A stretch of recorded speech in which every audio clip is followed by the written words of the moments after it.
اور ابھی یہ جو میرے سے محسن نے بات کی تھی کہ یہ جو کرسیوں کی بات کی تھی، تو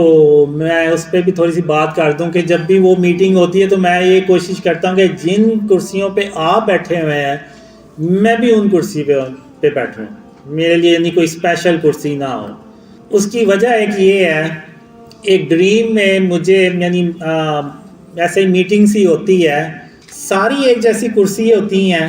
لیکن جو میرے لیے انہوں نے سلیکٹ کی ہوتی ہے وہ ان کرسیوں سے زیادہ لگژری ہوتی ہے، زیادہ اچھی ہوتی ہے۔ تو مجھے یہ کہتے ہیں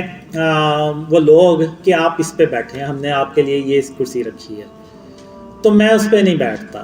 میں اسی کرسی پہ بیٹھتا ہوں جس پہ باقی بیٹھے ہوتے ہیں۔ تو پھر خواب میں اللہ مجھے کہتا ہے قاسم تیری اسی سادگی کی وجہ سے محمد صلی اللہ علیہ وسلم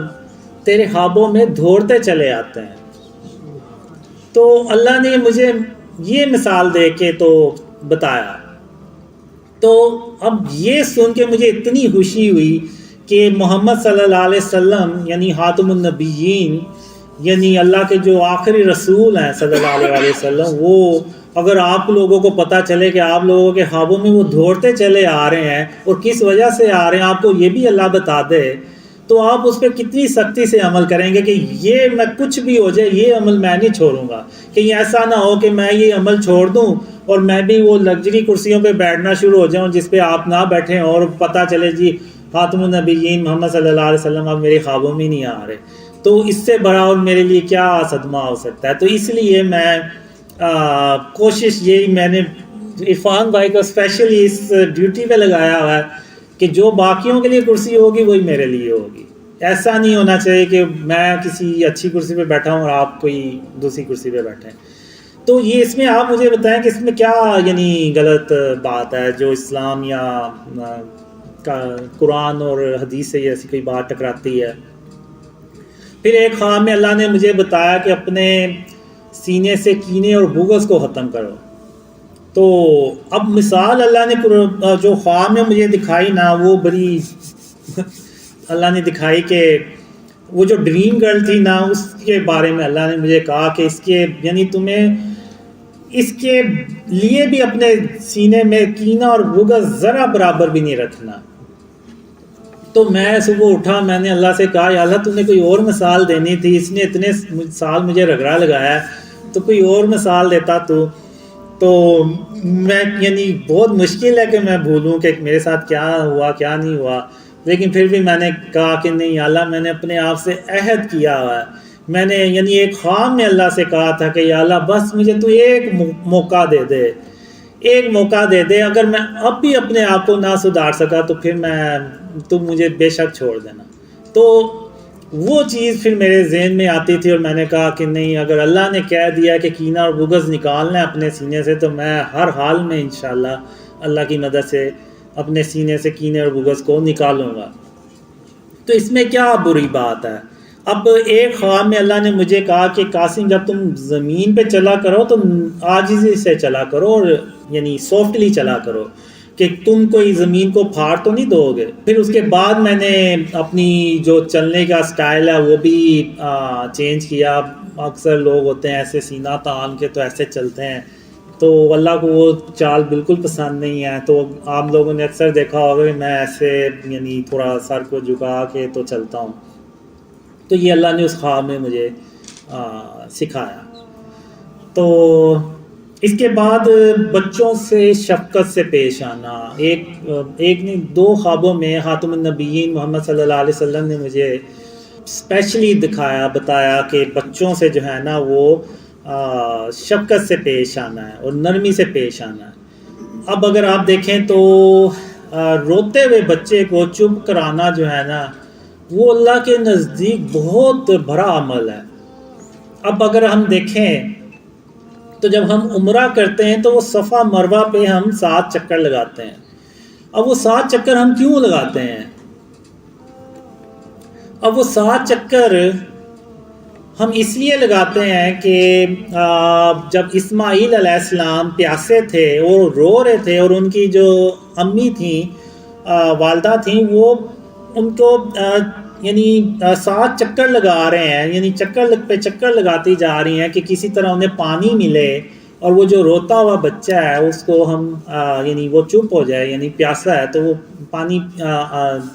اسماعیل علیہ السلام پانی پئیں گے تو وہ چپ ہو جائیں گے۔ تو اللہ کو وہ جو کوشش تھی ایک بچے کے لیے جو وہ رو رہا تھا، تو اللہ کو وہ عمل اتنا پسند آیا کہ قیامت تک کے مسلمانوں کے لیے اللہ نے وہ فرض کر دیا کہ جو عمرہ کرے گا وہ صفحہ مروہ پہ 7 چکر لگائے گا۔ تو جو یہ میری اپنی سوچ ہے کہ جو میں نے ڈریمز کے ذریعے سے سمجھی کہ جو بچوں کو چپ کرانا ہے نا، وہ اللہ کو اتنا پسند آتا ہے عمل کہ وہ اللہ نے وہ مثال بنا دی ہمارے لیے۔ اور ایک ڈریم میں تو یعنی مجھے اللہ نے یہ دکھایا کہ کوئی روتا ہوا بچہ ہے، اس کو جب چپ کرایا جاتا ہے تو وہ ایسے ہی ہے جیسے ایک بڑا عالم اپنے وقت کا، اس کی کئی سال کی جو عبادت ہے اس کے برابر ہے وہ، یعنی اس سے بھی بھر کے وہ عمل ہے جب کسی روتے ہوئے بچے کو ہم چپ کراتے ہیں۔ اللہ نے یہ بھی کہا کہ کسی کی غیبت نہیں کرنی۔ اب غیبت میں ظاہر سی بات ہے کہ کوئی موجود نہیں ہے تو جب ہم اس کے خلاف بات کرتے ہیں تو وہ غیبت میں آتا ہے، لیکن ہم جو لوگ ہیں، ہم عوام ہیں، وہ ہم حکمرانوں کے بارے میں بھی باتیں کرتے ہیں۔ لیکن ایک ڈریم میں میں کہتا ہوں کہ جب ہم حکمرانوں کے بارے میں بات کرتے ہیں نا، ان کے خلاف بات کرتے ہیں، تو وہ غیبت میں نہیں آتا، کیونکہ حکمرانوں کا فرض ہے کہ اپنی عوام کا خیال رکھیں۔ بالکل ویسے ہی جیسے حضرت عمر رضی تعالیٰ عنہ ایک رات کو جب گشت کر رہے تھے تو انہوں نے دیکھا کہ ایک عورت اپنے یعنی خلیفہ کے بارے میں بات کر رہی، یعنی اس نے کھانا رکھا ہوا ہے اور پانی اس کے اندر رکھا ہوا، یا وہ خالی ہے اور وہ اپنے بچوں کو حوصلہ دے رہی ہے کہ کھانا پک رہا ہے تو آپ صبر کریں، لیکن وہ مقصد اس عورت کا یہ تھا کہ وہ بچے جو ہے نا روتے روتے بس سو جائیں کسی طرح۔ تو حضرت عمر رضی تعالیٰ عنہ نے وہ سن لیا، تو انہوں نے یہ نہیں کہا کہ تم میری غیبت کر رہے ہو یا تم خلیفہ کی غیبت کر رہی ہو، نہیں۔ اس وقت حضرت عمر رضی تعالیٰ عنہ کو اپنی پار گئی، پھر وہ اسی وقت بیت المال میں گئے، وہاں سے اناج کی بوری اٹھائی اور خود اٹھائی اور وہ اس عورت کے پاس لے کے گئے اور بچوں کو کھانا دیا، پھر وہ بچے جو ہیں وہ سوئے ہیں۔ تو میرے خیال سے حکمرانوں کے بارے میں دوسروں کو شر سے بچانے کے لیے کر سکتے ہیں، تو یعنی غیبت جو ہے اس میں پھر بھی ہمیں کوشش کرنی چاہیے۔ میں اس لیے کہہ رہا ہوں کہ میں خود حکمرانوں کے خلاف جو ہے نا بات کرتا ہوں کہ یہ اس طرح سے نہیں کرنی چاہیے،